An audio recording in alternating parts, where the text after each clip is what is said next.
talking so tough if I was Iran right now. Trying to be the tough guy in the region, keep shooting at your neighbors and talking tough. I don't know if that's going to end well. Maybe it's just talk. Hey, Alexa. Hey, Google. Jack Heath, J-Dog on the boards. It is a beautiful Tuesday, and let's take a moment and just reflect upon that for a moment on a positive note. Gorgeous weather out there, some sun out there. Got to be in the mid, and usually when we say mid 60s, that car temperature, or sitting out around 2 o'clock outside your office for a moment, or 1 o'clock to grab, or noon for lunch, or a walk, might feel like upper 60s. So enjoy today. Hey, Alexa. Hey, Google. Locally here in New England, Maine, New Hampshire, Seacoast, Lakes region, Manchester, Nashua, everything from 107.7 FM to 107.3 FM, 98.1 FM, 98.7 FM, HD2 up into Maine. Hey, Google. Hey, Alexa, worldwide, play the Pulse of an H. Our poll question up on X this morning, J-Dog, is, town meeting day. Town meeting day today. We'll have some updates for you. Anna Brown, maybe, citizens count, hitting some of the big issues, but property taxes are high in towns and cities across New Hampshire, but they're also high in Maine, Vermont, Massachusetts, Taxachusetts. But anyway, we're just asking you straight up on the poll question up on X at the Pulse of an H. Do you think property taxes with town meetings in the next year or two and the city planners, town planners will continue to go up, or do you think they're going to level off? But the question is, do you think they're going to go up, yes or no? Results from yesterday, J-Doc, on gas prices. Bill, gas prices reach $4 soon. 78.6% saying yes, 21.4% saying no. Yeah, well, yesterday we saw a little bit of break in the action when the President Trump indicated or inferred that this might be shorter lived in Iran, and price of oil came down under $90, and stock market rallied a little bit. We're going to hear from Neil Levesque, Institute of Politics, one of our regular contributors and political analyst and all-stars, in a moment. Also, J-Dog, we might have a few moments today to talk about some of the moves the Patriots and the NFL made. It looked like the Chiefs picked up a pretty good one from the Seahawks, MVP type. But we have a lot going on this morning. But again, thanks for starting your News Talk Day with us. A lot to talk about out of the Middle East. And there are some things that are not rising to the top of the news we'll come back to. And one of those I caught from a military point of view, and that is 4 B-2 stealth bombers, 4 in Great Britain. And they can drop the big stuff. Just pointing that out. Also, clogged airports, TSA workers. Oh, not getting paid. Oh, calling in sick. Oh, they've only been paid about 40% since the new year started during these politically induced and motivated government shutdowns. Some of the bigger hubs, I'm hearing they're now saying allow 4 hours. 4 hours when you arrive at the airport to get through the lines for security, as we have heightened security risks, Chuck Schumer. Heightened security risks, Chuck Schumer and Democrats. Heightened security risks, and you're telling these workers who are not getting paid to be more alert, to work harder, and you and your political entity of yourself are getting paid in Congress. Kind of an interesting sell to the American people. Neil Levesque, Institute of Politics, St. Anselm College, just indulging me there for a moment. Good morning, Neil. Good morning, Jack. Where do you want to start? At clogged, crowded airports, the Middle East, or politics here at home? And my sense is there's a very short window. I said yesterday, just because the American people are very short attention spans, pocketbook and wallet driven. And I don't know how much time we have for them to feel good about the goals we're accomplishing or not in the Middle East. And that's just a 30,000-foot statement. Neil, take it away. Well, I think all three of those issues have a political ramification in America. And I think that obviously anytime you're in a war situation, it's going to have political implications. I think that people are feeling it a little bit in their pocketbooks with the gas prices going up. But, I think that if anything's going to wear thin, it's the fact that America loses wars a lot of the times because of time. And when Americans run tired of a wartime situation, they tend to, the political ramifications end up where we have a withdrawal for whatever reason, and there's no real resolution to the combat. And in this case, it seems like the Iranians are just continuing to just shoot off these missiles at different locations. And if the president thinks that we're going to withdraw, what happens if the Iranians continue to create havoc in the region and gas prices continue to be up? This affects the economy, which affects politics. So I don't know what the end solution is. I suppose if there's a good outcome, like Trump had the first time with the bombing of Iraq, I think that in general, the political outcome was good for him. You mean Iran? That was a slip there, actually. You said Iraq. Did I say that? Yeah. maybe it was inferred. But I do think that anytime you're doing things that are affecting the economy, it affects politics, and this is no exception. And I think gas prices, even though the president may have a point when he says, this is a small price to pay for the safety of not a future with a bad guy in Iran and a nuclear weapon, I still think Americans will be touched by this, and it'll touch American politics and people who are focused on the midterm elections next fall. One thing about President Trump, even if you are one of those folks who politically are not in his camp or supportive of anything, I mean, I do think there's some merit to this. There's not much he could do at all for some folks to be supportive. But if you're in the category of not supportive, he does speak his mind when he's in situations like this, like, about the Ayatollah's son taking over, not a good choice. If he doesn't want to be peaceful, probably not going to end well. Don't make us, and when I see these 4 B-2 stealth bombers in Great Britain, don't make us,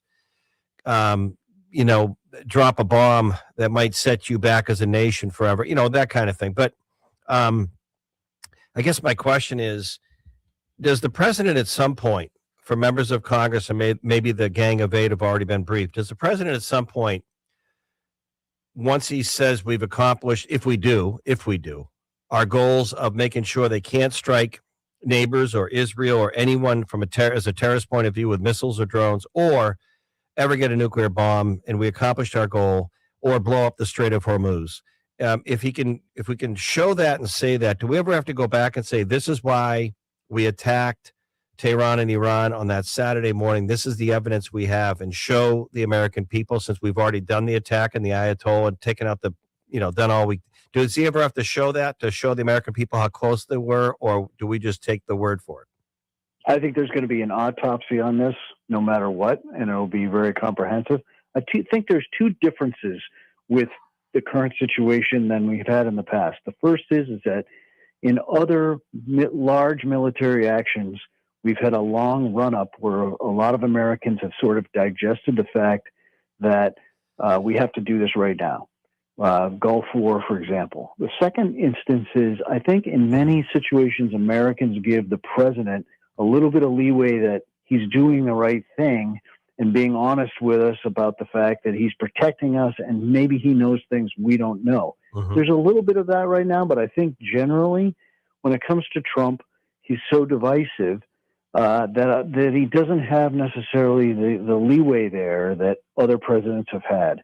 And so I think that those are the 2 exceptions. And so if there's an autopsy here, and there will be, no matter what,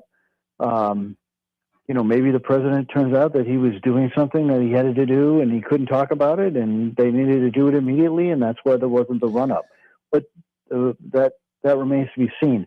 That'll happen way after the midterm elections, though, and politics is politics, and things move quickly as far as when the stock market goes down, right, or gas prices go up. It affects politics. I don't know if polls are even done anymore. I know your institute does them. Some others do surveys, not polls. They get a group of people together that they think represents the public, because who answers polls, who answers questions on their phone anymore? No one, how difficult that is. But if you had to say, as someone who really acutely understands public policy, public sentiment, civic engagement, Institute of Politics, Neil Beck, St. Anselm College, do you think, if you had to say, of 100% of New Hampshire voters right now, today being Tuesday, March 10th, what percentage overall are supportive of what the president and the administration is doing as it pertains to Iran? If you had to say what percentage overall, Okay. overall supportive. Probably a little bit over 50. And I think that if you judge Trump himself, if you add the name Trump, it's probably about 40. Okay. I think there's a little more leeway there because of the military action, and people are giving the president a little bit of leeway as far as judgment goes.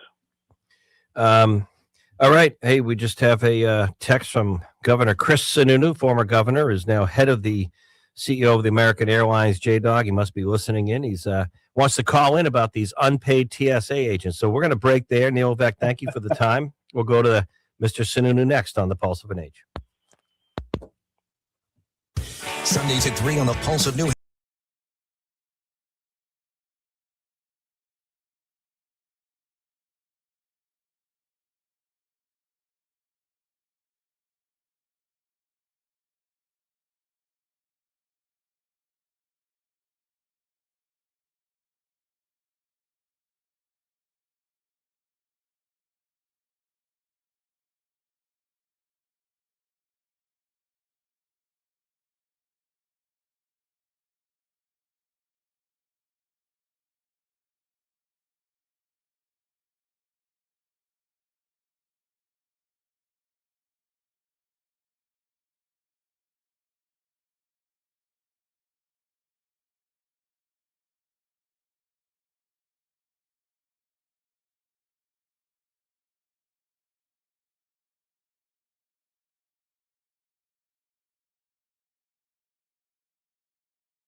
No problem. Catch up with Good Morning New Hampshire on demand. Listen anytime at pulseofnh.com or on the Pulse mobile app. Tune in when it's convenient for you. Never miss a moment.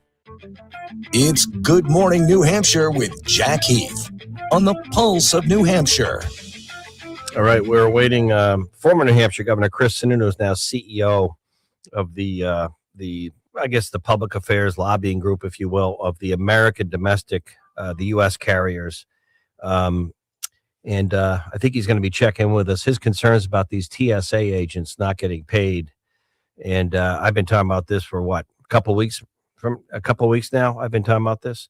And I just don't understand the politics behind it. Well, no, let me take that back. I do understand the politics behind this. It's midterm elections. Chuck Schumer and the Democrats, after promising and ranting and yelling and screaming, you never, ever shut the government down over a policy demand, started making demands because they saw a piece of like red meat for the midterm elections on Homeland Security, ICE. So they withheld the funding. And part of that security funding is TSA. They're the security agents who screen at the airport. I think you know that if you've flown. What I personally think we should do is make these members of Congress from every state that are voting not to reopen the government is to make them stand in these 4-hour lines. Make them stand for 4 hours with everyone else, like the rest of us, to get screened. Make them stand there that long. And I think it's outrageous because it's such political crap and hypocrisy. I really do. And the other thing that I don't know why people don't point this out is the hypocrisy in that members of Congress are getting paid.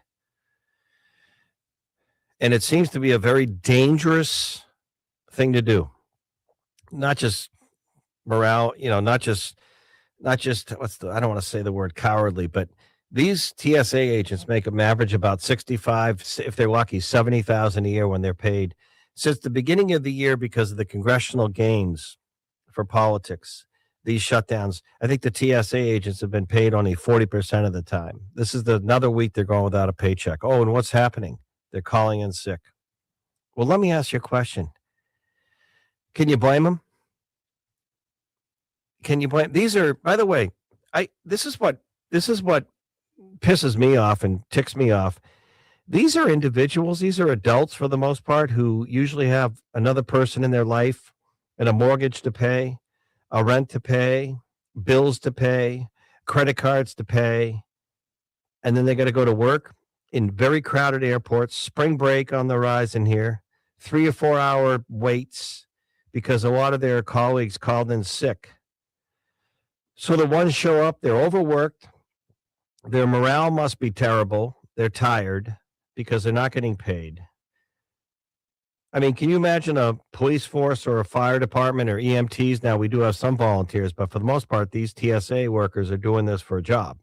Can you imagine being out there on public safety front lines, being told to be extra diligent, hyper diligent, eyes open, alert, on guard for increased domestic terrorism security threats, on guard, and you're not getting paid. And now all of a sudden the lines are forming. And again, I couldn't be a member of Congress and be getting my paycheck walking by one of these TSA agents in an airport, flying back to my home district, knowing I'm getting paid and they're not. And it's all over politics and political gain on the chessboard. It's all it is. It's politics. If you think Chuck Schumer and the Democrats really cared about your Affordable Care Act, the last government shutdown, and the COVID era subsidies, they're not even talking about that anymore. They're not even talking about that anymore.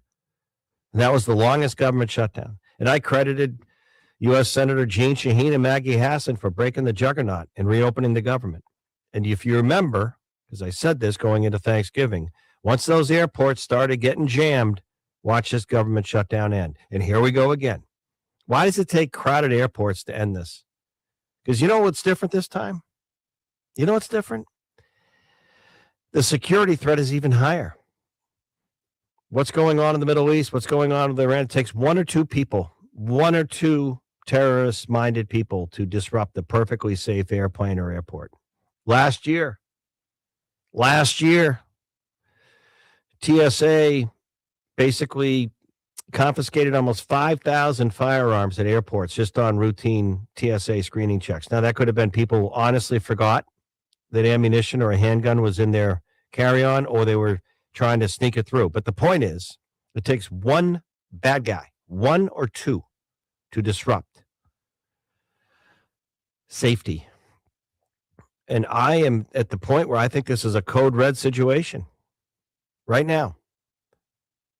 I had loved ones coming back from Orlando a few days ago, and I'm glad they got back when they did. Because right now I'd be nervous. And they have kids. And there are people. And you have people in Congress. And this is what irks me. And I said this yesterday. I'm going to keep saying it till someone, maybe hint in New Hampshire, breaks the juggernaut again in the delegation of reopening the partial government shutdown. And especially pay the TSA agents. Why is, I don't need to hear Chuck Schumer, who's the biggest political hypocrite of the decade or century, or the last 2 decades. Mr. I'll never, ever, ever shut down the government over policy demand. He said, that's the politics of idiocy. So is that how you define yourself?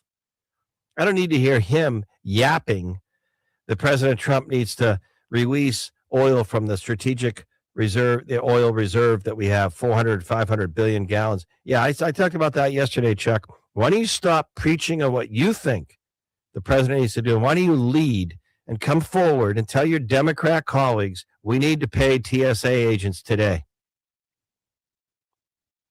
Lead. And why ABC, CBS, why some of these, whatever's left of television news, whatever's left. Why aren't they doing a story putting the questions on the Democrats? Because the reason why the TSA agents aren't getting paid is the Democrats in the United States Senate. Where's the light? Where's the floodlight? Where are the questions? 3 or 4 hour wait, security risk, and these politicians won't vote yes to pay TSA agents. Why aren't more people irked about that? Where's the network interview with like 10 TSA agents sitting around a room talking about how the banks aren't giving them forgiveness when their credit card payments are due and they're not getting paid, or the landlord or the bank on the mortgage? Certainly the grocery store expects you to pay when you go through the line. So I'm looking at this going, where's the alarm? Where's the outrage? On people get upset about so many other things. Now we do expect, I know we get tied up on a call or meeting, the CEO of Airlines for America, former Governor Chris Sununu, to call in live, but he's put a quote out. Graham has this on the New Hampshire Journal. TSA officers are facing a zero paycheck this week, Sununu says, representing all the U.S. carriers. We are seeing firsthand the significant strains that the current DHS shutdown is causing across the aviation system, said Sununu. Well, that's one thing. Just fund them. Pay the TSA agents. I'm worried about security threat. I'm worried about something happening, getting through those lines if there's TSA agents are overworked. And how about not underpaid? Not getting paid. Would you be all fired up? Would you be working harder if you weren't getting paid? In the private sector, it's illegal. And where's the TV, local or national news coverage, outrage asking the newsmakers, the Democrats in the Senate and Congress, why aren't you voting? At a time of security and terrorism threats, why aren't you voting to pay the people that you're asking to be more diligent, more alert, more on the job, and they're getting a zero paycheck and you're getting paid? Where are those questions? And it's a reason why people aren't watching television newscasts as much anymore. They see if it doesn't fit a certain political point of view or narrative, they won't cover it. They won't raise it. They won't be the top story. And that's why I say to anyone trying to reach voters, don't waste your money on TV anymore. Don't waste your money on TV. You look at News Talk Radio here, not the sound. It sounds self-serving, but I'm going to say it. Binney Media, our parent company, we're now the largest independently owned media company in New England. Largest independently owned media company in New England. Binney Media. We have everything from streaming to on-demand to live to radio to digital to social media. Our Pulse of an H page, well over 100,000 every day looking at that for information, on-demand, live. And one reason why people are tuning off certain things like national TV news in the evening, which is sad because it should be a source. I was just reading an article about the late Walter Cronkite. Boy, those days were gone. But even Sam Donaldson, Cokie Robertson, she was a great, I'm just coming back to that. But Sam Donaldson, I'm thinking of Britt Hume, still around, but not really. Even Peter Jennings, Cokie Roberts, Tim Russert. These were great. Ask the questions. Keep your politics in the back in an envelope. No one cares. If you want to be a politician, run for office. Hey, Alexa, hey, Google, play the Pulse of NH. We'll hear from Mr. Sununu in a bit. We're also going to hear from Anna Brown. Town meeting day. Back in a moment. 107.7.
New Hampshire with Jack Heath on the Pulse of New Hampshire.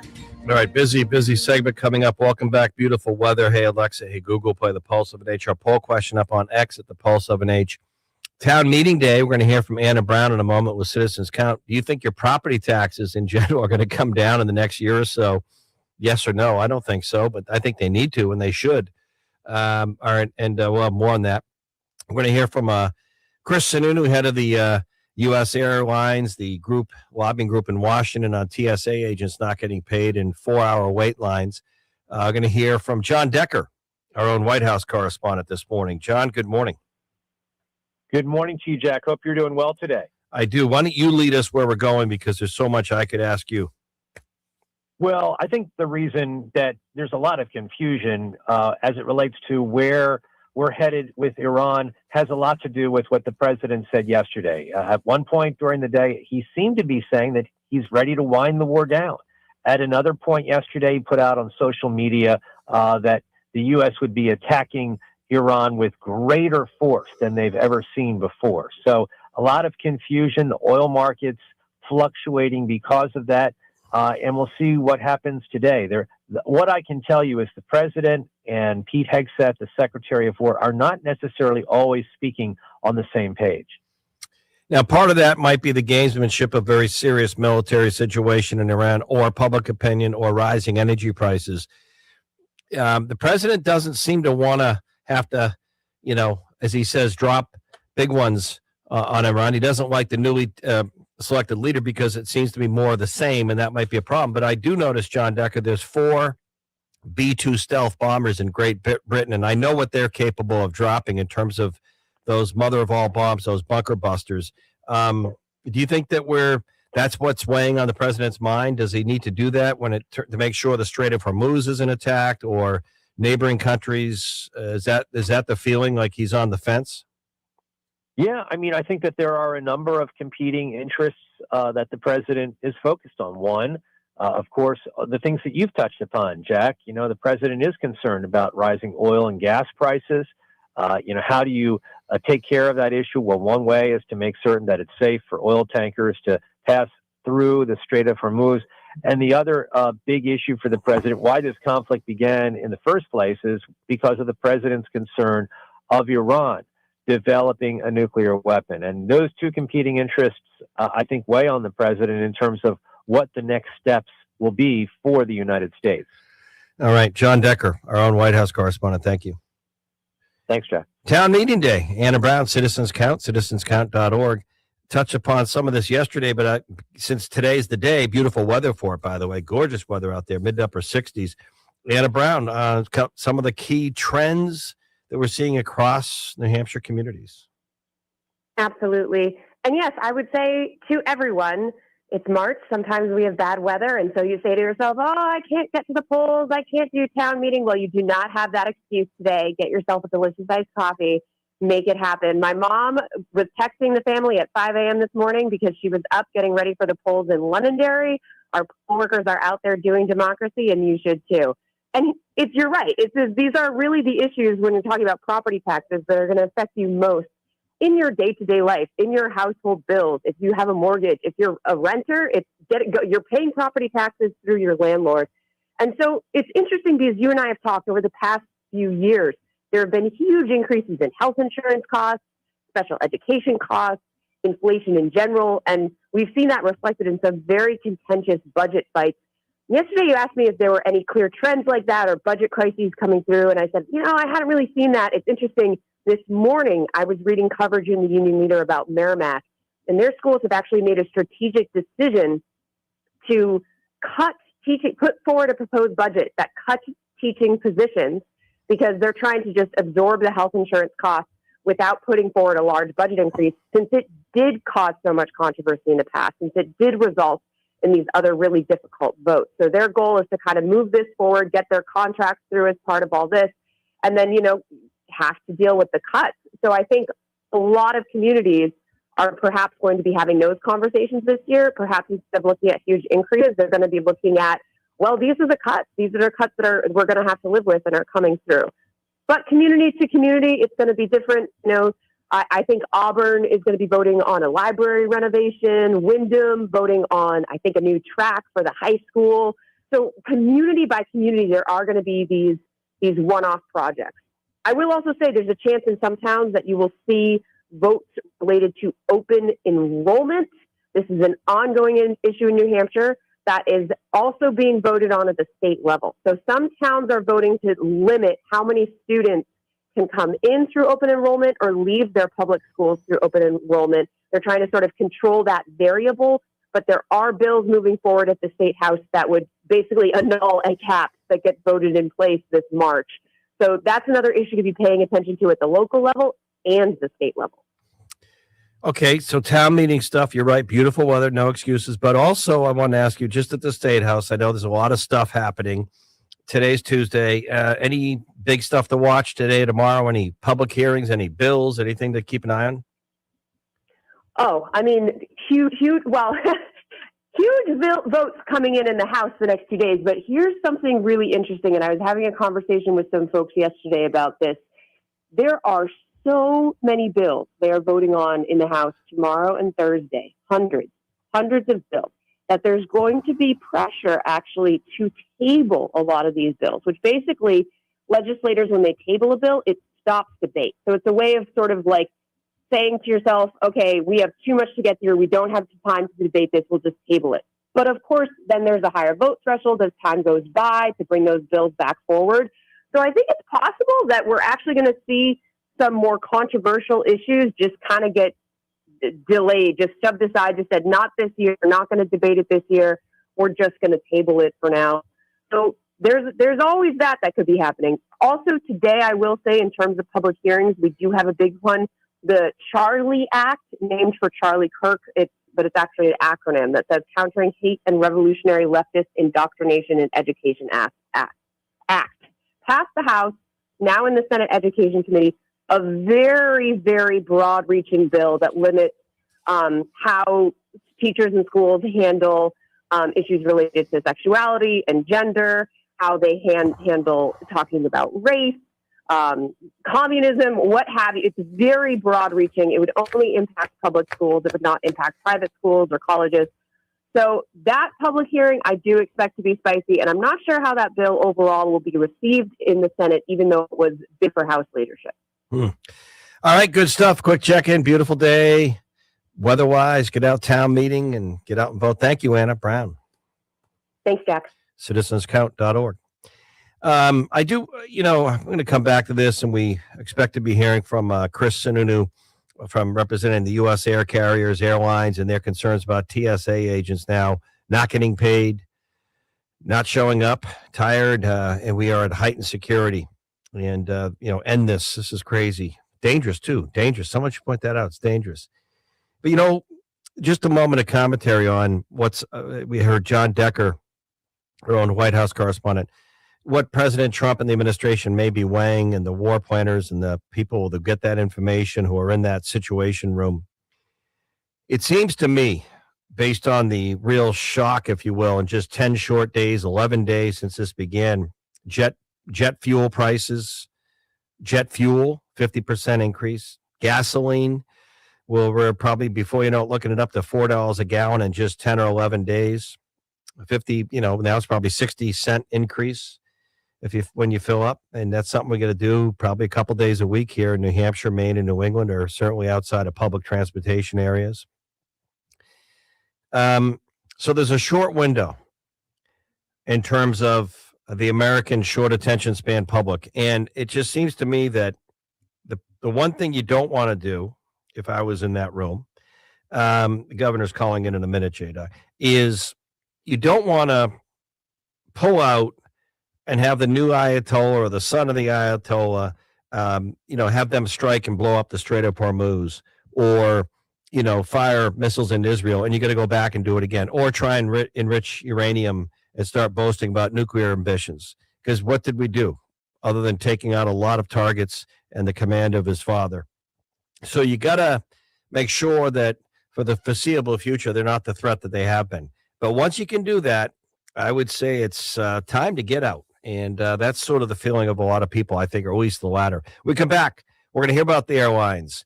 Former Governor Chris Sununu, now the CEO of that the public affairs lobbying arm of the major U.S. carriers, what he thinks about TSA agents not getting paid. On deck next. This is the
on the Pulse of New Hampshire.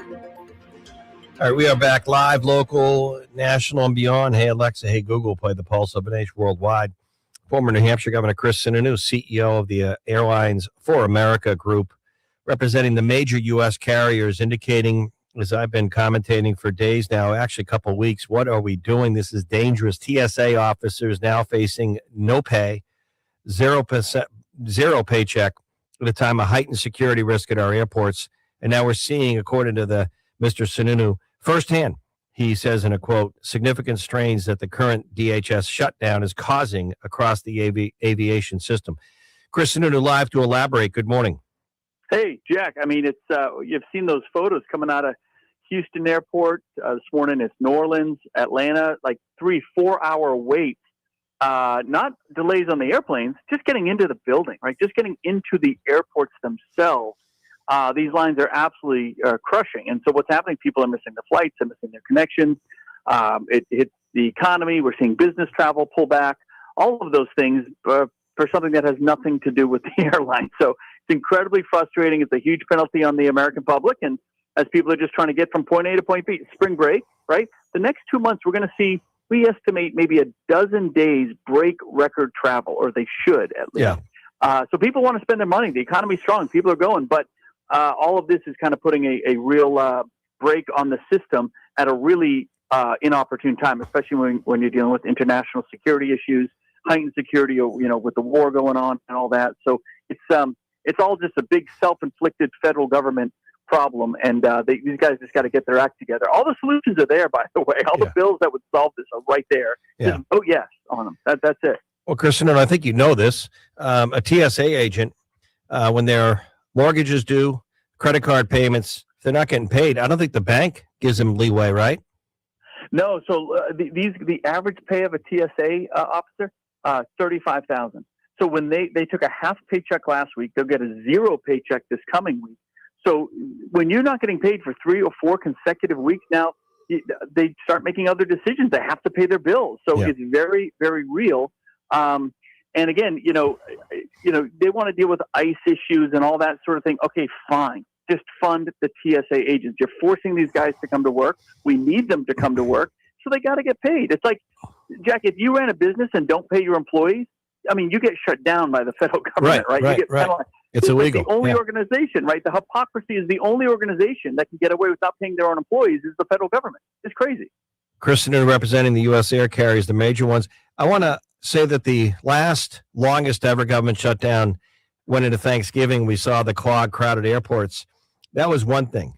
But the difference is we are at a heightened level of terrorism threats right now with a very active, tenuous situation in the Middle East and Iran.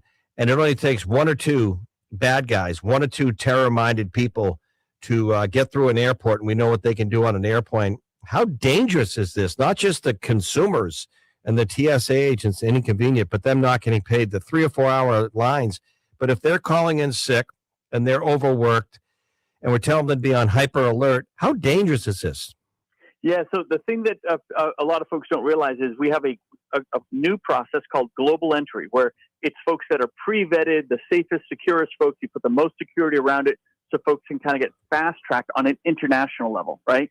That's all been shut down. Like, they've moved all of those personnel and all that funding on the international side and shoving everyone into standard lines, which is not just increases the lines, but it's a whole different level of security, right? So it's a really messed up system in that, to the point where you're bringing, when we have so many heightened security alerts around the world, there's so many areas where we don't want people, they're recommending, State Department's recommending people do not travel to or from certain countries. Well, those ports of entry out of, it could be Ireland, Great Britain, whatever it might be, any of these other countries, people are still relying on global entry to process them because they've been pre-vetted.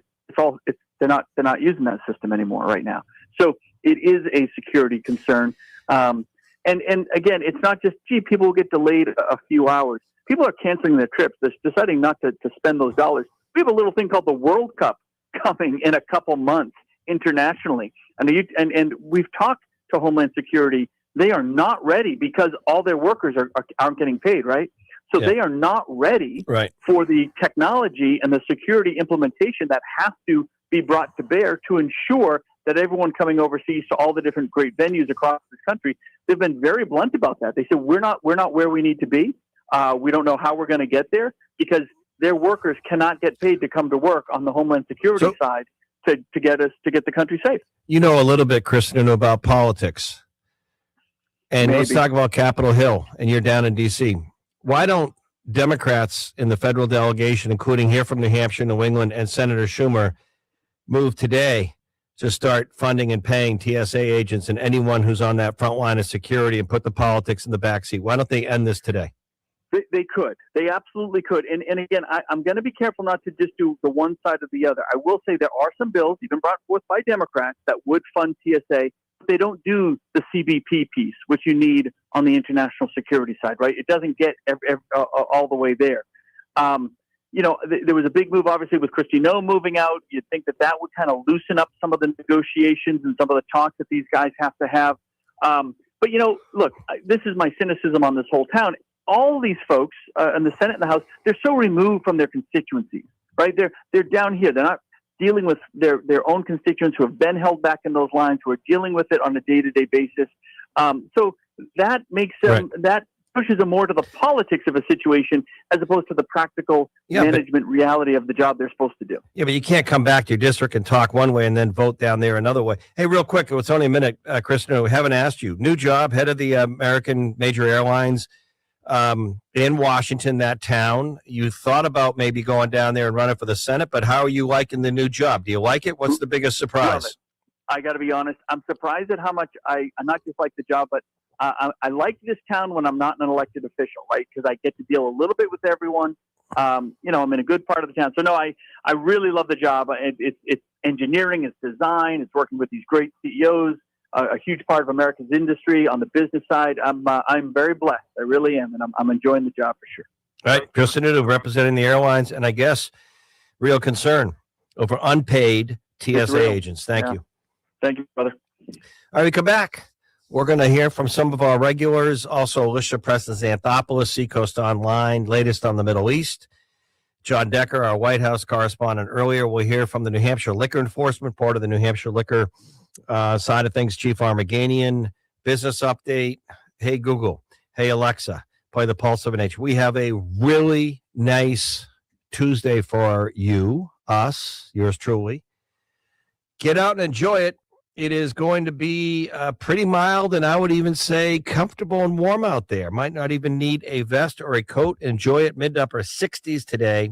So let's take that and enjoy it. Town meeting day as well. You just heard from Anna Brown. Citizens count. I guess we can't use snow or sleet as an excuse to go out and vote today. Property taxes. Oh, my goodness. You've heard my comments in the past. Some of these towns, even with the tax cap, they keep voting to increase, like they just no end in sight of money. But they got to realize where they're getting those property taxes, people have to pay their mortgages, their electricity rates, their rent, their groceries. And at some point, these cities and towns just have to say, nope, we got to live with what we got and do the best we can.